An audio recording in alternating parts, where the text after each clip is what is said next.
Module 2 basic psychological പ്രോസസ്സാണ്. അപ്പോൾ അതിൽ നെക്സ്റ്റ് വരുന്നത് അതിൽ ഫസ്റ്റത്തെ ചാപ്റ്ററാണ് life span development, infancy and childhood, adolescence, middle age, old age, cognitive, emotional. നമ്മുടെ മനുഷ്യരുടെ ആ ഒരു പൂർണ്ണമായിട്ടുള്ള ഒരു വളർച്ച, അതായത് അവരുടെ മൊത്തത്തിലുള്ള ആ ഒരു ജീവിതത്തിലുള്ള മൊത്തത്തിലുള്ള ഡെവലപ്മെൻറ്റുകൾ, അവരുടെ ജീവിതത്തിലെ വികസനങ്ങളെ പറ്റിയിട്ടാണ് പറയുന്നത്. ഒരു കൈക്കുഞ്ഞാകുന്നത് മുതൽ ഒരു കുട്ടിയാകുന്നു, പിന്നെ ഒരു ടീനേജ് പ്രായം, കൗമാരപ്രായം എത്തുന്നു, പിന്നെ അത് കഴിഞ്ഞിട്ട് ഒരു മധ്യവയസ്കനാകുന്നു, പിന്നെ പ്രായമാകുന്നു.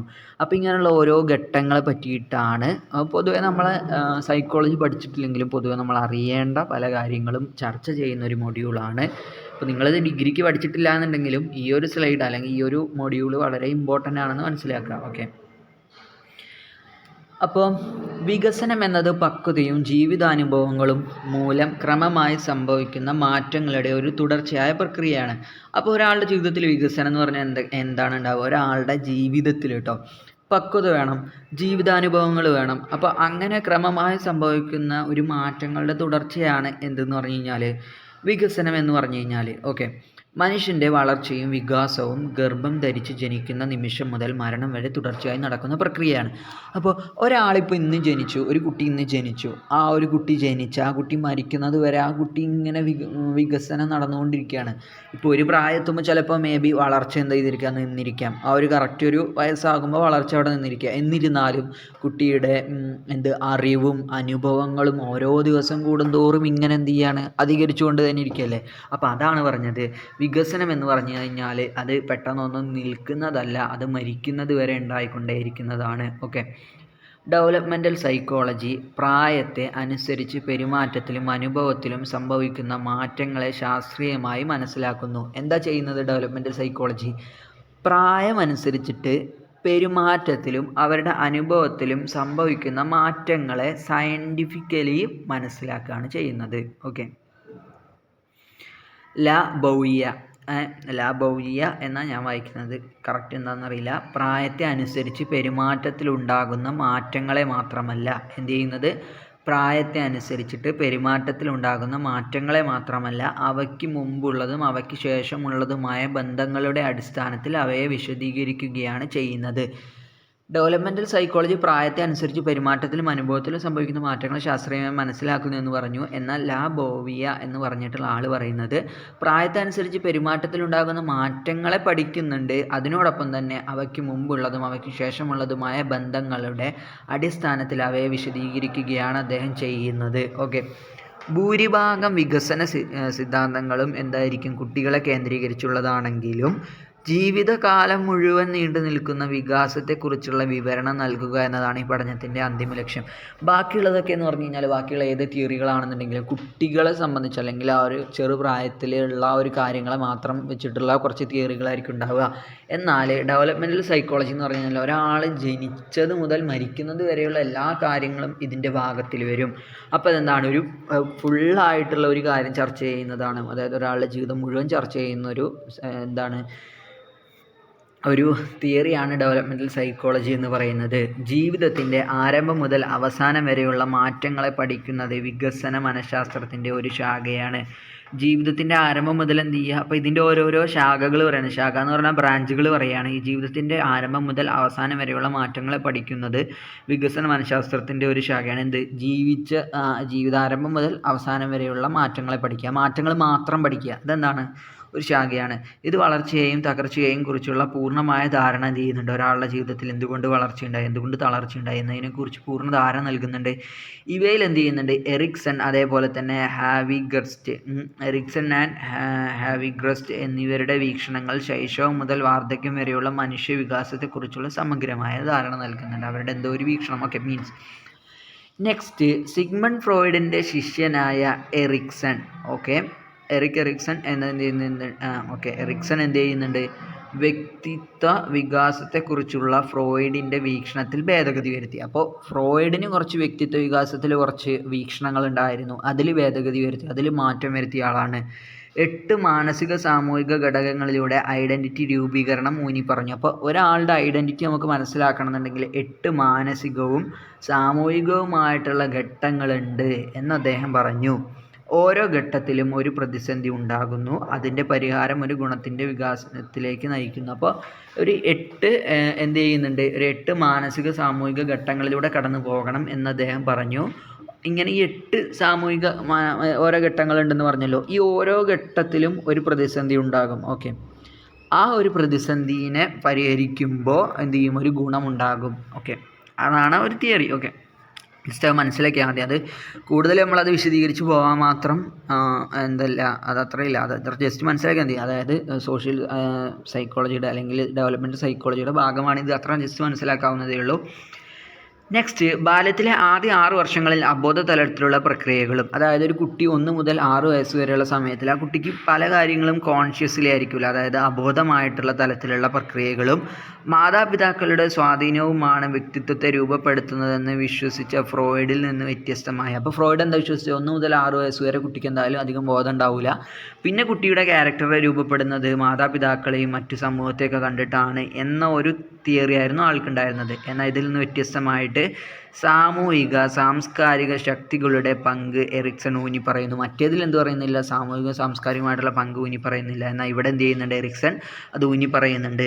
ജീവിതകാലം മുഴുവൻ തുടർച്ചയായി വികസിക്കുന്നതും കുടുംബം, സുഹൃത്തുക്കൾ, സമൂഹം എന്നിവയാൽ സ്വാധീനിക്കപ്പെടുന്നതുമായ ഒന്നായി അദ്ദേഹം വ്യക്തിത്വത്തെ കണ്ടു. എന്താ പറഞ്ഞത്, ജീവിതകാലം മുഴുവൻ തുടർച്ചയായി വികസിക്കുന്നതാണത്. കുടുംബം, സുഹൃത്തുക്കൾ, സമൂഹം എന്നിവയിൽ സ്വാധീനിക്കപ്പെടുന്നതുമായ ഒന്നായിട്ടാണ് അദ്ദേഹം വ്യക്തിത്വത്തെ കണ്ടത്. ഓക്കെ, ഇനി നെക്സ്റ്റ്, അപ്പോൾ അത്രയേ ഉള്ളൂ അവിടെ. പിന്നെ ഇനി വികസന ഘട്ടങ്ങൾ എന്ന് പറഞ്ഞിട്ട് ഓരോ ഘട്ടങ്ങൾ പറയുന്നുണ്ട്. ഞാൻ പറഞ്ഞല്ലോ, ഇൻഫാൻസി, പിന്നെ നെക്സ്റ്റ് വരുന്ന ഇയർലി ചൈൽഡ്ഹുഡ് എങ്ങനെയാണ്, മിഡിൽ ചൈൽഡ്ഹുഡ് എങ്ങനെയാണ്. ഇത് വളരെ ഇമ്പോർട്ടൻ്റ് ആണ് കേട്ടോ. നമ്മൾ എക്സാമിന് അല്ലെങ്കിൽ കൂടെ നമ്മൾ അറിയേണ്ട പല കാര്യങ്ങളും ഇതിലുണ്ട്. ജനനം മുതൽ 18 മാസം വരെയുള്ള കാലഘട്ടത്തെ വിശ്വാസവും അവിശ്വാസവും തമ്മിലുള്ള ഘട്ടം എന്ന് വിളിക്കുന്നു. അപ്പോൾ ഈ ഒരു ട്രസ്റ്റ് വേഴ്സസ് മിസ്ട്രസ്റ്റ് എന്നാണ് ഈ ഒരു സമയത്തെ പറയുക. ജനനം മുതൽ 18 മാസം വരെയുള്ള ആ ഒരു പ്രായം. അപ്പോൾ ഓക്കെ, 18 മാസം എന്ന് പറഞ്ഞു കഴിഞ്ഞാൽ ഇപ്പോൾ എത്ര ഉണ്ടാകും, ഒരു ഏകദേശം ഒരു 1.5 വയസ്സ് വരുന്ന പ്രായം അല്ലേ. 18 മാസം എന്ന് പറയുമ്പോൾ 1.5 വയസ്സ് വരുന്ന ആ ഒരു പ്രായം വരയ്ക്ക് അങ്ങനെയായിരിക്കും ഉണ്ടാവുക. ഗർഭപാത്രത്തിൽ നിന്ന് പുറത്തേക്ക് വരുന്ന ശിശു പോഷണം, അതേപോലെ പരിചരണം എന്നിവയിൽ ആശ്രയിക്കുന്നു. ഒരു കുട്ടി ഗർഭപാത്രത്തിൽ നിന്ന് പുറത്തു വന്നു കഴിഞ്ഞാൽ ഫസ്റ്റ് തന്നെ എന്ത് ചെയ്യില്ല, നമ്മൾ കഴിക്കുന്ന പോലെ ഭക്ഷണം കാര്യങ്ങളൊന്നും കഴിക്കില്ലല്ലോ. ആ കുട്ടിക്ക് ആദ്യം വേണ്ടത് എന്താണ്, പോഷണം വേണം, പിന്നെ പരിചരണമാണ് വേണ്ടത്. അപ്പോൾ കുട്ടിക്കുള്ള പോഷണം കിട്ടൽ അമ്മയുടെ എന്തിൽ നിന്നായിരിക്കും, അമ്മയുടെ ഫീഡിങ്ങിലൂടെ ആയിരിക്കും. ഓക്കെ, അമ്മയോ പരിചാരകനോ ഈ ആവശ്യങ്ങൾ തുടർച്ചയായി നിറവേറ്റുന്നുവെങ്കിൽ കുട്ടി വിശ്വാസം നേടുകയും ആത്മവിശ്വാസം വർദ്ധിപ്പിക്കുകയും ചെയ്യും. അപ്പോൾ ഈ പ്രായത്തിൽ മുതൽ തന്നെ കുട്ടികൾക്ക് എന്ത് ചെയ്യുന്നുണ്ട്, ആത്മവിശ്വാസം കാര്യങ്ങളും ഉണ്ടാക്കുന്നുണ്ട്. അപ്പോൾ കുട്ടിക്ക് ആവശ്യമുള്ള കാര്യങ്ങൾ എന്തായിരിക്കും, മുലപ്പാലായിരിക്കും. അപ്പോൾ അതിന് സമയത്തിന് കിട്ടുക, കെയറിങ് ആയിരിക്കും, അതോ സമയത്തിന് കിട്ടുന്നുണ്ടോ. എന്നാൽ കുട്ടിയിൽ എന്ത് ചെയ്യും, ആത്മവിശ്വാസവും അതേപോലെ തന്നെ വിശ്വാസം നേടുകയും ആത്മവിശ്വാസം വർദ്ധിപ്പിക്കാനും ഒക്കെ അത് സഹായിക്കുന്നുണ്ട്. എന്നാൽ ശിശു പരിഗണനയില്ലാതെ പോകുകയോ പരിചരണം ലഭിക്കാതിരിക്കുകയോ ചെയ്താൽ അവൻ അവിശ്വാസവും വളർത്തിയെടുക്കുന്നു. അപ്പോൾ കുട്ടിക്ക് പിന്നെ ആരും വിശ്വാസം ഉണ്ടാവില്ല. ആ ഒരു രൂപത്തിലാണെന്നുണ്ടെങ്കിൽ ആ ഒരു ചെറു പ്രായത്തിൽ മുതൽ തന്നെ ഇത് തുടങ്ങുന്നുണ്ട് കേട്ടോ. ഇത് പിന്നീടുള്ള ജീവിതത്തിൽ വ്യക്തിത്വത്തെ ബാധിക്കുന്നുമുണ്ട്. അപ്പോൾ നമ്മൾ ഫസ്റ്റ് ഇത് പറഞ്ഞ ഇൻഫാൻസി എന്ന് പറഞ്ഞു കഴിഞ്ഞാൽ 18 മാസം വരെയുള്ള കുട്ടികളാണെന്ന് പറഞ്ഞു. എന്നാൽ എർലി ചൈൽഡ്ഹുഡ് എന്ന് പറഞ്ഞു കഴിഞ്ഞാൽ അത് 18 മാസം, അതായത് ഈ 1.5 വയസ്സ് മുതൽ 3 വർഷം വരെയുള്ള ഘട്ടത്തെ സ്വാതന്ത്ര്യവും സംശയവും തമ്മിലുള്ള ഘട്ടം എന്ന് വിളിക്കുന്നു. അപ്പോൾ മറ്റേതെന്ന് പറഞ്ഞു കഴിഞ്ഞാൽ വിശ്വാസവും അവിശ്വാസവും തമ്മിലുള്ള ഘട്ടമാണ്. ഈ ഒരു ഘട്ടം എന്ന് പറഞ്ഞാൽ 18 മാസം മുതൽ 3 വർഷം വരെയുള്ള കുട്ടികൾ, അതായത് 1.5 വയസ്സ് മുതൽ 3 വയസ്സ് വരെയുള്ള പ്രായമാണ് അവിടെ ഉണ്ടാവുക. ഇവിടുത്തെ ഘട്ടം എന്ന് പറഞ്ഞാൽ കുട്ടി സ്വതന്ത്രനും ആണ് സംശയവുമാണ്. അപ്പോൾ അങ്ങനെയുള്ളത് തമ്മിലുള്ള ഒരു ഘട്ടമാണ്. സ്വതന്ത്രനാണെന്ന് കുട്ടിക്ക് തോന്നുന്നുണ്ട്, എന്നാൽ ഒരു ചെറിയ സംശയമുണ്ട്. അങ്ങനത്തെ ഒരു സംഭവത്തിനാണ് പറയുക.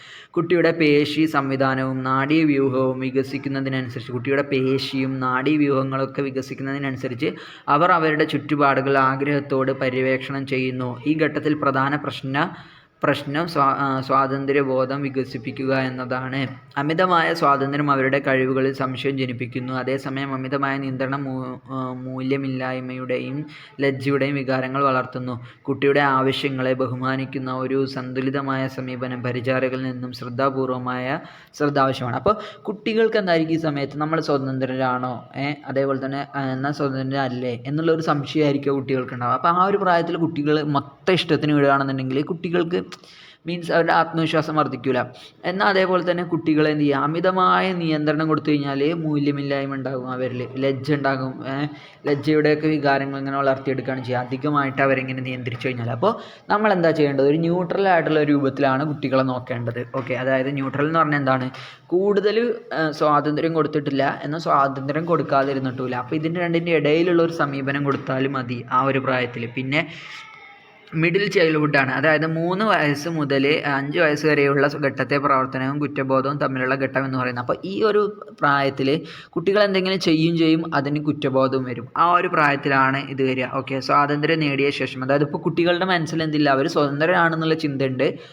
അപ്പോൾ അതിനുശേഷം കുട്ടി പുതിയ പ്രവർത്തനങ്ങൾ പരീക്ഷിക്കുന്നുണ്ട്. പരിചാരകൻ ഈ സർഗാത്മകതയെ പ്രോത്സാഹിപ്പിക്കുകയാണെങ്കിൽ പ്രതിസന്ധി പോസിറ്റീവായി പരിഹരിക്കപ്പെടുകയും ഭാവിയിലെ പ്രവർത്തനങ്ങൾ പ്രോത്സാഹിപ്പിക്കുകയും ചെയ്യുന്നു. അല്ലെങ്കിൽ കുട്ടിക്ക് കുറ്റബോധം തോന്നാം. അപ്പോൾ കുട്ടികൾ എന്തെങ്കിലും, ഇപ്പോൾ ഞാൻ പറയുകയാണെന്നുണ്ടെങ്കിൽ കുട്ടികൾ കളിക്കുന്ന സമയത്ത് എന്തെങ്കിലും ഒരു ജീവിയെ കണ്ടു, ആ ജീവിയെ കല്ലെടുത്ത് എറിഞ്ഞ് കൊന്നു. ഈ ഒരു സംഭവം കുട്ടിക്ക് ചിലപ്പോൾ നല്ല കുറ്റബോധം ഉണ്ടാകും. അപ്പോൾ ആ ഒരു സമയത്ത് ആ കുട്ടീനെ ഇങ്ങനെ എന്ത് ചെയ്യരുത്, കൂടുതലായി ദേഷ്യപ്പെടുത്താതെ ആ കുട്ടിയോട് നല്ല രൂപത്തിൽ പെരുമാറുക. അതായത് ഇപ്പോൾ ചെയ്തത് തെറ്റാണെന്ന് പറയുന്നത് തന്നെ ആദ്യം പോയി വടിയെടുത്ത് തല്ലി അങ്ങനെയല്ല, നേരെ മറിച്ച് ഇതാണ് ചെയ്ത തെറ്റ് എന്ന് കുട്ടിക്ക് പറഞ്ഞ് മനസ്സിലാക്കി കൊടുക്കുക. ഓക്കെ, അപ്പോൾ കുട്ടിക്ക് എന്തുണ്ടാവില്ല, പ്രശ്നം ഉണ്ടാവില്ല. നേരെ മറിച്ചാകുമ്പോൾ കുട്ടിക്ക് അത് പലതരത്തിലുള്ള സൈഡ് എഫക്റ്റുകൾ ഉണ്ടാക്കാം എന്നാണ് പറഞ്ഞത് മിഡിൽ ചൈൽഡ്ഹുഡിൽ കേട്ടോ. നെക്സ്റ്റ്, ഇതൊക്കെ നല്ല വിശദീകരിച്ച് പറയണം, പക്ഷെ നമുക്കതിന് സമയമില്ലാത്തതുകൊണ്ട് നമ്മൾ ജസ്റ്റ് കീ പോയിൻറ്റ്സ് മാത്രമാണ് കേട്ടോ ഇതിലൊക്കെ പറയുന്നത്. ഓക്കെ, എക്സാം ആണല്ലോ അതുകൊണ്ട്. ലേറ്റ് ചൈൽഡ്ഹുഡ് എന്ന് പറഞ്ഞാൽ 5 വയസ്സ് മുതൽ 12 വയസ്സ് വരെയുള്ള ഘട്ടത്തെ പ്രവർത്തനശേഷിയും താഴ്മബോധവും തമ്മിലുള്ള ഘട്ടം എന്ന് വിളിക്കുന്ന ഒരു സമയമാണിത്. അപ്പോൾ പ്രവർത്തനവും ചെയ്യും, താഴ്മയും ഉണ്ടാകും ഈ സമയത്ത്. കുട്ടി കൂടുതൽ ശക്തനും കൂടുതൽ ശ്രദ്ധ കേന്ദ്രീകരിക്കുന്നവനുമായി വളരുമ്പോൾ അവൻ കഴിവുകളും പ്രാവീണ്യവും വികസിപ്പിക്കാൻ ശ്രമിക്കുന്നു. അപ്പോൾ കുട്ടി എന്ത് ചെയ്യും, കുട്ടിക്ക് ചിലപ്പോൾ നല്ല ശക്തിമാനം കാട്ടി, ഈ പ്രായത്തിൽ കുറേ പേര് പറയുമല്ലോ ഞാൻ ഭയങ്കര ശക്തിമാനാണ്, എനിക്ക് നല്ല മസിലുണ്ട് എന്നൊക്കെ പറയുമല്ലോ. അപ്പോൾ ഇതൊക്കെ ഈ ഒരു ഘട്ടം ആയതുകൊണ്ടാണ്. ഇതിൽ വിജയം പ്രവർത്തനശീലത്തിലേക്ക് നയിക്കുന്നുണ്ട്, അതേസമയം പരാജയം താഴ്മബോധം വളർത്തുന്നു. അപ്പോൾ ഈ സമയത്ത് എന്തെങ്കിലും ജയിച്ചു കഴിഞ്ഞ് കഴിഞ്ഞാൽ അവൻ വലിയ സംഭവം തോന്നും, എന്നാൽ താഴ്മബോധം വളർത്തുവാൻ പരാജയപ്പെട്ടാൽ. കുട്ടിയുടെ വികാസത്തെ പിന്തുണയ്ക്കുന്നതിന് അനുയോജ്യമായ ജോലികൾ തിരഞ്ഞെടുക്കുന്നതിൽ പരിചാരകർ കുട്ടിയെ നയിക്കണം. അപ്പോൾ എന്ത് ചെയ്യണം, കുട്ടിയുടെ വികാസത്തെ പിന്തുണയ്ക്കുന്നതിൽ എന്ത് ചെയ്യണം, അനുയോജ്യമായ ജോലികൾ തിരഞ്ഞെടുക്കുന്നതിൽ പരിചാരകർ കുട്ടിയെ നയിക്കണം. അതായത് കുട്ടിയെ അതിനുവേണ്ടി, പരിചാരകർ എന്ന് പറയുന്നത് കുട്ടികൾ നോക്കുന്ന കെയർ ടേക്കർമാർ, അതാരും ആവാട്ടോ, അങ്ങനെയുള്ളവർ.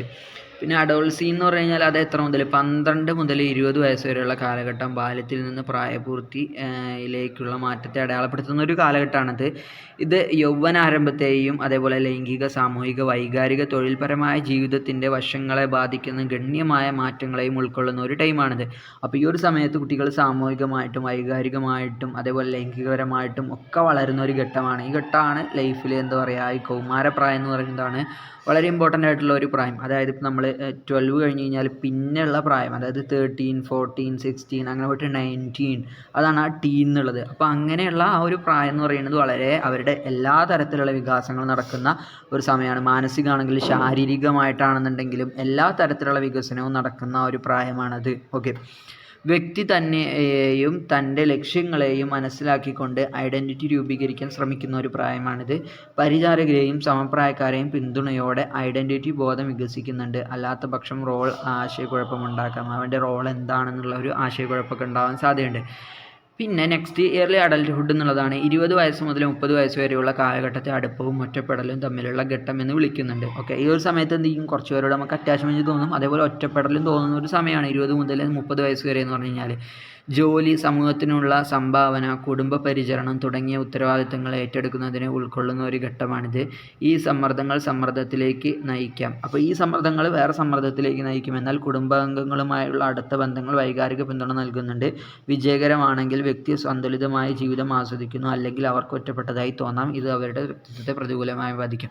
അപ്പോൾ ഈ ഒരു പ്രായം എന്ന് പറഞ്ഞാൽ പലതരത്തിലുള്ള സമ്മർദ്ദങ്ങളുണ്ടാകും. ഈ ഒരു സമയത്ത് അവരുടെ കൂടെ ഫാമിലി ഉണ്ട് എന്നുണ്ടെങ്കിൽ അവർക്ക് എന്ത് ചെയ്യും, നല്ലൊരു പിന്തുണയായിരിക്കും. അപ്പോൾ അവർക്ക് അവരുടെ വൈകാരികമായിട്ടുള്ള പല കാര്യങ്ങളും, സ്ട്രെസ്സുകളും അവർക്ക് നിയന്ത്രിക്കാൻ വേണ്ടി കഴിയും. എന്നാൽ ഫാമിലി വലിയ സപ്പോർട്ടും കാര്യങ്ങളൊന്നും ഇല്ല എന്നുണ്ടെങ്കിൽ അത് അവരെ പ്രതികൂലമായി ബാധിക്കും. ആ ഒരു സമയത്ത് അവർ ഒറ്റപ്പെട്ടതായിട്ടൊക്കെ അവർക്ക് തോന്നും. ഇപ്പോൾ കുറേയുള്ള സൂയിസൈഡ് റേറ്റും അങ്ങനത്തെ കാര്യങ്ങളൊക്കെ മെയിൻലി ഈ ഒരു സംഭവം കൊണ്ടായിരിക്കാം എന്ത് ചെയ്യുന്നത്, ഫാമിലി സപ്പോർട്ടൊക്കെ കുറയുന്നത് കൊണ്ടായിരിക്കാം അധികവും സംഭവിക്കുന്നത്. എല്ലാം അങ്ങനെയാണെന്നല്ല, മേ ബി അങ്ങനെയൊക്കെ ആയിരിക്കാം. പിന്നെ അടുത്തെന്ന് പറഞ്ഞാൽ മെച്യൂർ അഡൽട്ട്ഹുഡ് എന്നുള്ളതാണ്. 30 വയസ്സ് മുതൽ 65 വയസ്സ് വരെയുള്ള കാലഘട്ടത്തെയാണ് നമ്മൾ എന്ത് ചെയ്യുക, ഒരു മെച്യൂർ അഡൽട്ട്ഹുഡ്, അതായത് മധ്യവയസ്സ് എന്ന് നമ്മൾ പറയുക. ഇത് സൃഷ്ടിപരതയും പിന്നെ നിശ്ചലതയും തമ്മിലുള്ള പ്രതിസന്ധിയെ ഉൾക്കൊള്ളുന്നതാണ്. ഈ ഘട്ടം മാതാപിതാക്കളാകൽ, അതേപോലെ തന്നെ ജോലി, പഠിപ്പിക്കൽ അല്ലെങ്കിൽ മറ്റുള്ളവരെ പരിചരിക്കൽ വഴി അടുത്ത തലമുറയിൽ ശ്രദ്ധ കേന്ദ്രീകരിക്കുന്നത് ആവശ്യമാണ്. അപ്പോൾ ഈ ഒരു ഘട്ടം എന്ന് പറഞ്ഞു കഴിഞ്ഞാൽ ഒന്നുമില്ല എന്നുണ്ടെങ്കിൽ കല്യാണം കഴിയുന്നു, അതേപോലെ തന്നെ മാതാപിതാക്കളാകുന്നു, ജോലി ചെയ്യുന്നു, അങ്ങനെ പല കാര്യങ്ങളും പുതിയ തലമുറയ്ക്ക് വേണ്ടിയിട്ടുള്ള ഓരോ കാര്യങ്ങൾ ചെയ്യുന്ന ഘട്ടമാണ്. അപ്പോൾ ഈ ഒരു ഘട്ടത്തിൽ മനുഷ്യരാശിയുടെ ക്ഷേമം ലക്ഷ്യമിടുന്നുണ്ട്. ഈ ഒരു ഘട്ടത്തിൽ ഇത് കൈവരിക്കുന്നതിൽ പരാജയപ്പെട്ടാൽ നിശ്ചലതയും നിരാശയും തോന്നാം. അപ്പോൾ ഇതിലെന്തെങ്കിലും ഒരു പരാജയം ഉണ്ടാവില്ല. അപ്പോൾ ഈ ഒരു സമയത്ത് എന്ന് പറഞ്ഞു കഴിഞ്ഞാൽ പാരൻ്റ് ആകുന്നുണ്ട്. അപ്പോൾ ആ കുട്ടിയെ പഠിപ്പിക്കുന്ന കാര്യങ്ങൾ, കുട്ടിയുടെ കാര്യങ്ങൾ, പുതിയ തലമുറയ്ക്ക് വേണ്ടിയിട്ടുള്ള കാര്യങ്ങളൊക്കെ ചെയ്യുന്ന ഒരു ഘട്ടമാണല്ലോ. ഇവിടെ എന്തെങ്കിലും പ്രശ്നം പറ്റിക്കഴിഞ്ഞ് കഴിഞ്ഞാൽ അവർക്ക് അവിടെ നിരാശ തോന്നാൻ സാധ്യതയുണ്ട്. പിന്നെ നെക്സ്റ്റ് ഘട്ടം ഓൾഡ് ഏജ് ആണ്. 65 വയസ്സിന് ശേഷമുള്ള മരണം വരെ നീളുന്ന ഘട്ടമാണിത്. സമഗ്രതയും നിരാശയും തമ്മിലുള്ള ഒരു നിർണായക ഘട്ടമായിട്ടാണ് ഇതിനെ കാണുന്നത്. ഈ ഒരു ഘട്ടത്തിൽ ലക്ഷ്യങ്ങൾ പിന്തുടരാനും കഴിവുകൾ പ്രയോഗിക്കാനുമുള്ള സാധ്യതകൾ പരിമിതമാവുകയും വ്യക്തികൾ തങ്ങളുടെ ജീവിതത്തെ തിരിഞ്ഞു നോക്കുകയും ചെയ്യുന്നു. അപ്പോൾ ഈ ഒരു ഘട്ടം എന്ന് പറഞ്ഞാൽ 65 വയസ്സ് കഴിഞ്ഞ് കഴിഞ്ഞാൽ പൊതുവെ അവർക്കൊന്നും ചെയ്യാനുണ്ടാവില്ല. അവരിങ്ങനെ ഒതുങ്ങിയിരിക്കുന്ന സമയത്ത് അവർ തങ്ങളുടെ ജീവിതം ഒന്ന് തിരിഞ്ഞു നോക്കുകയാണ് ചെയ്യുക. അപ്പോൾ ഈ ഒരു സമയത്ത് അവരുടെ ലൈഫിൽ അവർ കാര്യമായിട്ടൊന്നും ചെയ്തിട്ടില്ല എന്നുണ്ടെങ്കിൽ അവർക്ക് വളരെയധികം റിഗ്രറ്റ് തോന്നും. മറ്റുള്ള എല്ലാം ചെയ്ത ആളുകളാണെന്നുണ്ടെങ്കിൽ വളരെ സന്തോഷം തോന്നും. പ്രയോഗിക്കാനുള്ള സാധ്യതകൾ പരിമിതമാവുകയും വ്യക്തികൾ തങ്ങളുടെ ജീവിതത്തെ തിരിഞ്ഞു നോക്കുകയും ചെയ്യുന്നു. സമഗ്രത എന്നത് ജീവിതത്തിലെ ഉത്തരവാദിത്തങ്ങൾ ഏറ്റെടുക്കുകയും അർത്ഥവത്തായ ജീവിതം കണ്ടെത്തുകയും ചെയ്യുന്നതിനെ സൂചിപ്പിക്കുന്നുണ്ട്. ഈ അർത്ഥം സംഭവിച്ച കാര്യങ്ങളെ അടിസ്ഥാനമാക്കിയുള്ളതല്ല, മറിച്ച് അവയെക്കുറിച്ചുള്ള വ്യക്തിയുടെ വികാരങ്ങളെ അടിസ്ഥാനമാക്കിയുള്ളതാണ്. തങ്ങളുടെ ലക്ഷ്യങ്ങളിലോ അനുഭവിച്ച വേദനയിലോ അർത്ഥം കണ്ടെത്തുന്നവർ ഈ ഘട്ടത്തെ വിജയകരമായി കടന്നുപോകുന്നു. അല്ലാത്ത പക്ഷം അവർ നിരാശയും അസ്വസ്ഥതയും അനുഭവിക്കുന്നു. ആരോഗ്യ പ്രശ്നങ്ങൾ, വരുമാനം കുറയുക, ജീവിത പങ്കാളിയുടെ മരണം തുടങ്ങിയ സാഹചര്യങ്ങൾ ഈ വികാരങ്ങളെ വഷളാക്കാം. അപ്പോൾ അവരുടെ ലക്ഷ്യങ്ങൾ അവരിങ്ങനെ ഇരുന്ന് ലാസ്റ്റ് ആലോചിക്കുന്ന സമയത്ത് അവർക്കൊരു തൃപ്തി വരുന്നില്ല എന്നുണ്ടെങ്കിൽ അത് വലിയ രൂപത്തിൽ അവരെ ബാധിക്കും. അപ്പോൾ എന്ത് ചെയ്യും, അവർക്ക് നിരാശ വരും, അസ്വസ്ഥതയൊക്കെ അനുഭവിക്കുന്നു. പിന്നെ അതേപോലെ തന്നെ വേറെ ഇവർക്ക് പ്രയാസം വരുന്ന കാര്യങ്ങളാണ്. ഇവർക്ക് ആരോഗ്യപരമായ വല്ല പ്രശ്നം ഉണ്ടെന്നുണ്ടെങ്കിൽ പിന്നെ വലിയ രൂപത്തിലുള്ള വരുമാനമൊന്നുമില്ല. 65 കഴിയുമ്പോൾ പൊതുവെ വലിയ വരുമാനമൊന്നും ഉണ്ടാവില്ല, മക്കളെ ആശ്രയിക്കേണ്ടി വരും. അങ്ങനത്തെ ഒക്കെ അവസ്ഥ വരുമ്പോൾ പിന്നെ അതിൻ്റെ ഇടയിൽ എന്ത് ചെയ്യാണ്, കൂടെ ഉണ്ടായിരുന്ന ഭാര്യ കൂടെ മരണപ്പെട്ടു പോയി. അങ്ങനത്തെ ഒക്കെ സന്ദർഭത്തിൽ ഇവർക്ക് പിടിച്ചു നിൽക്കാണ്ട് കഴിയില്ല. അപ്പോൾ അപ്പോഴൊക്കെ ഈ മാനസികമായി പലതരത്തിലുള്ള പ്രയാസങ്ങൾ നേരിടുന്നുണ്ട്. ഹാവി ഗർസ്റ്റ് പ്രകാരം, അപ്പോൾ ഈ ഹാവി ഗർസ്റ്റ് എന്ന് പറഞ്ഞിട്ടുള്ള ആൾ പറയുന്നത് പ്രകാരം ഓരോ സംസ്കാരവും വ്യത്യസ്ത ജീവിത ഘട്ടങ്ങളിൽ വ്യക്തികൾ ചില പ്രധാന ജീവിത ദൗത്യങ്ങൾ പൂർത്തിയാക്കണമെന്ന് പ്രതീക്ഷിക്കുന്നു. അപ്പോൾ സമൂഹത്തിലുള്ള ഓരോ വ്യക്തികളും ഓരോ പ്രായത്തിൽ എന്ത് ചെയ്യണം, അവരുടേതായിട്ടുള്ള ചില ഡ്യൂട്ടികളുണ്ട്. അതൊക്കെ എന്ത് ചെയ്യണം, ചെയ്തു പോകണം.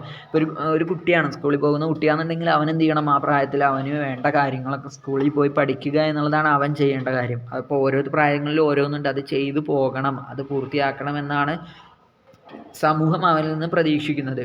യുവാവായിരിക്കുമ്പോൾ വ്യക്തികൾ തൊഴിൽ തുടങ്ങുകയും ജീവിത പങ്കാളിയെ തിരഞ്ഞെടുക്കുകയും കുടുംബ ഉത്തരവാദിത്തങ്ങൾ ഏറ്റെടുക്കുകയും ചെയ്യുന്നുണ്ട്. മധ്യവയസ്സാകുമ്പോൾ സമൂഹത്തിനുള്ള ഉത്തരവാദിത്തങ്ങൾ നിർവഹിക്കുക, കുട്ടികളെ പിന്തുണയ്ക്കുക, ശാരീരികമായ മാറ്റങ്ങൾക്ക് പൊരുത്തപ്പെടുക എന്നിവ ഇതിൽ പ്രധാനമാണ്.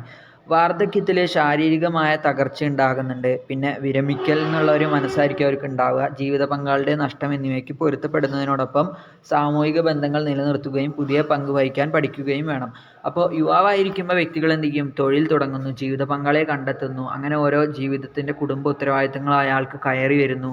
ഇതൊക്കെ ഏറ്റെടുത്ത് മുന്നോട്ട് പോകുന്ന ഒരു സമയമാണ്. എന്നാൽ മധ്യവയസ്സാകുമ്പോൾ എന്ത് ചെയ്യുന്നുണ്ട്, സമൂഹത്തിനോടുള്ള ഉത്തരവാദിത്തങ്ങൾ നിർവഹിക്കണം, കുട്ടികളെ പിന്തുണയ്ക്കണം, ശാരീരികമായ മാറ്റങ്ങൾ എന്നിവയൊക്കെ പൊരുത്തപ്പെട്ട് പോവുക എന്നിവയൊക്കെ അതിൽ പ്രധാനമായിട്ട് വരുന്നുണ്ട്.